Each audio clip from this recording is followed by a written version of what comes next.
Simply SUKLA'S kitchen. It's yummy. নমস্কার বন্ধুরা, কেমন আছো? আশা করি তোমরা সবাই ভালো আছো। আজকে আমি মোচার কোপ্তা কারি রেসিপিটি তোমাদের সঙ্গে শেয়ার করব। তো চলো দেখে নিই রেসিপিটা আমি কিভাবে বানাই। তো এই রেসিপিটি বানানোর জন্য যেটা প্রধান উপকরণ সেটা হচ্ছে মোচা। তো মোচাটাকে আমি প্রথমেই ভালো করে পরিষ্কার করে বেছে কুচি করে নেব। দেখো ঠিক এরকম।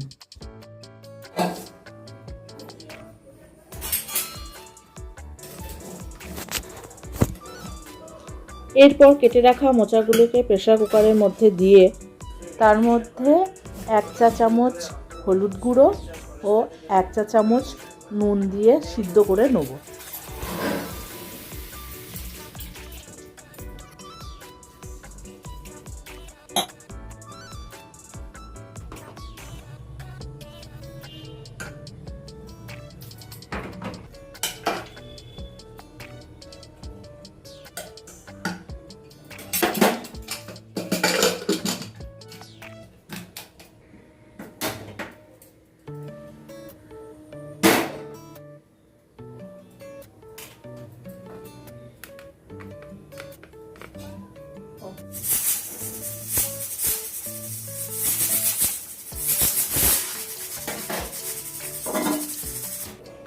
মোচাটা সিদ্ধ হয়ে গেলে মোচাটা ভালো করে জল ঝরিয়ে একটা পাত্রে তুলে নেব।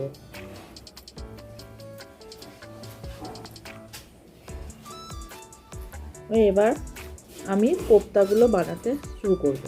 তো কোপ্তা বানানোর জন্য আমাদের লাগছে এই সিদ্ধ করে রাখা মোচা, তার সঙ্গে সিদ্ধ আলু। তো আমি এখানে 2টো আলু সিদ্ধ করে রেখেছিলাম, যেটাকে চটকে মোচার সঙ্গে মিশিয়ে নেব।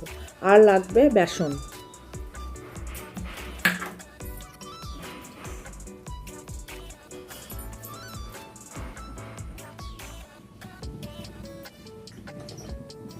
অন্যদিকে আমি কড়াইতে কিছুটা পরিমাণ সানফ্লাওয়ার অয়েল গরম করতে দেব কোপ্তাগুলোকে ভাজার জন্য।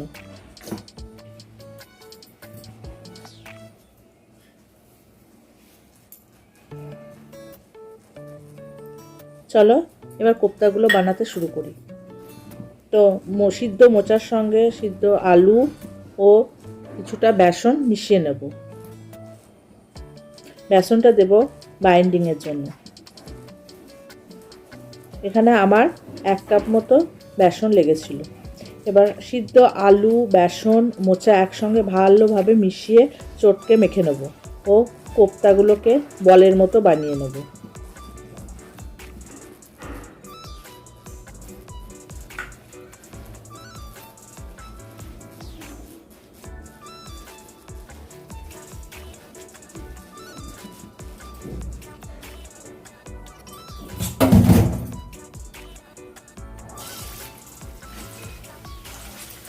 তেলটা গরম হয়ে এসেছে, এবার কোপ্তাগুলোকে ডিপ ফ্রাই করে নেব লো ফ্লেমে।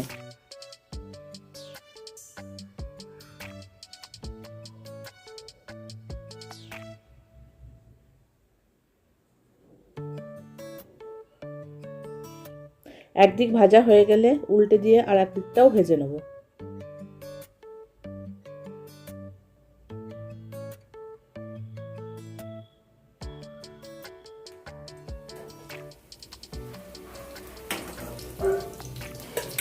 কোপ্তাগুলো ভাজা হয়ে গেছে, এবার এগুলোকে তুলে রেখে দেব। এরপরের স্টেপটা হচ্ছে গ্রেভি বানানো। তো গ্রেভি বানানোর জন্য কি করতে হবে সেটা দেখে নিই। চলো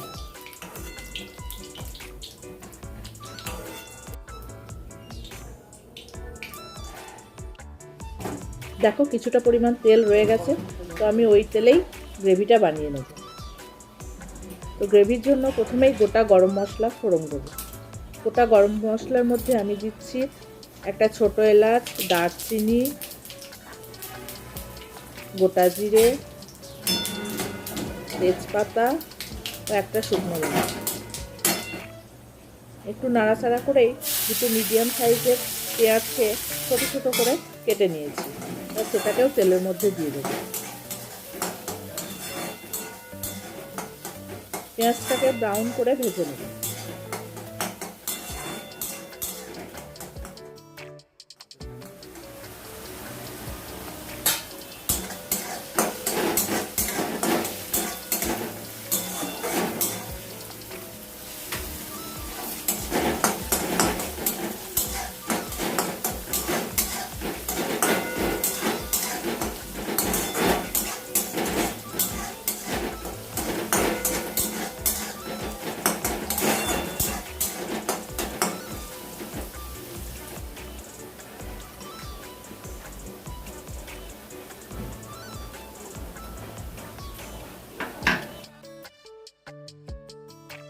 অনেকটা বাদামি হয়ে গেছে। এবার এর মধ্যে একে একে আমি আদা ও রসুন বাটা 1 টেবিল চামচ জিরে গুঁড়ো, 1 টেবিল চামচ হলুদ গুঁড়ো, 1 চা চামচ কাশ্মীরি রেড চিলি পাউডার ও 1 চা চামচ শুকনো লঙ্কার গুঁড়ো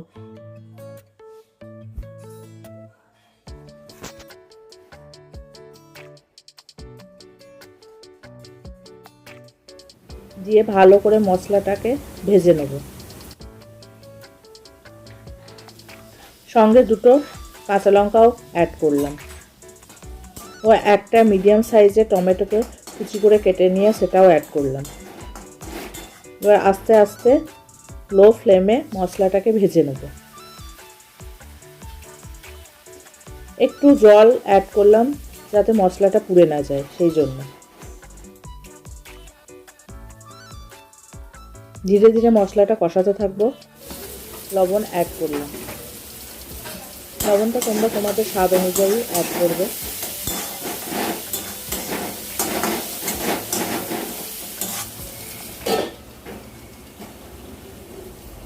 কিছুক্ষণ ঢাকা দিয়ে দিলাম যাতে টমেটোগুলো সফট হয়ে যায়।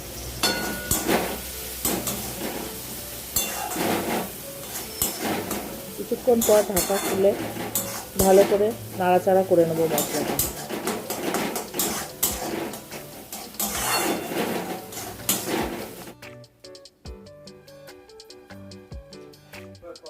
এক চা চামচ চিনি অ্যাড করলাম।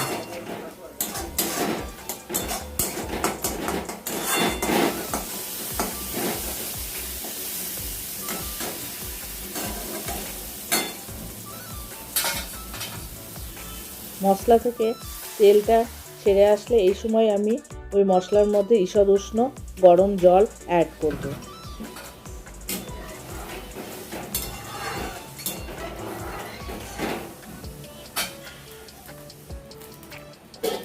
জল অ্যাড করার পরে কড়াইয়ে ঢাকনা দিয়ে ঢেকে দেব। জলটা ফুটে উঠলে কোপ্তাগুলোকে আমি ছেড়ে দেবো গ্রেভির মধ্যে, দিয়ে কিছুক্ষণ ফুটিয়ে নেব।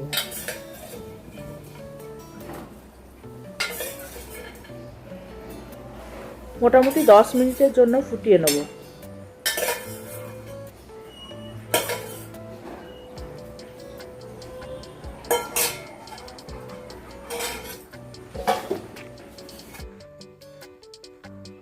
দশ মিনিট পর কড়াইয়ের ঢাকনা খুলে ওই গ্রেভির মধ্যে 1 চা চামচ মতো শাহি গরম মশলা অ্যাড করলাম।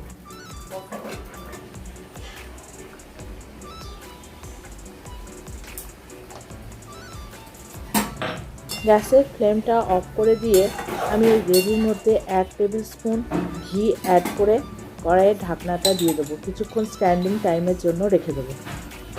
তাহলেই আমার রেসিপিটি রেডি হয়ে যাবে। আশা করি তোমাদের এই রেসিপিটি ভালো লাগবে। তোমরা অবশ্যই বাড়িতে এই রেসিপিটি ট্রাই করো।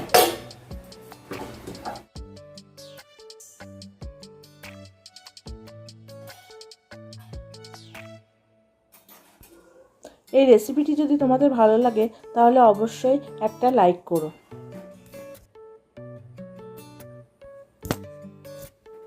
কিছুক্ষণ পর কড়াইয়ের ঢাকনা খুলে আমি মোচার কোপ্তা কারিকে একটা সার্ভিং বলে তুলে নেব। ও আমার মোচার কোপ্তা কারিটি পরিবেশনের জন্য রেডি হয়ে গেছে। আশা করি তোমাদের এই রেসিপিটি ভালো লেগেছে। আর এই রেসিপিটি যদি তোমাদের ভালো লাগে তো অবশ্যই আমার চ্যানেলটিকে শেয়ার আর সাবস্ক্রাইব করতে ভুলো না। আর পাশে দেওয়া বেল আইকনটি অবশ্যই প্রেস করো, যাতে আমি যখনই কোনো ভিডিও আপলোড করব তো তোমাদের কাছে সঙ্গে সঙ্গে নোটিফিকেশন চলে যাবে। তো আজকের মতো এইটুকুই। আবার পরে দেখা হচ্ছে তোমাদের সঙ্গে নতুন একটা রেসিপি। সঙ্গে থেকো। টাটা।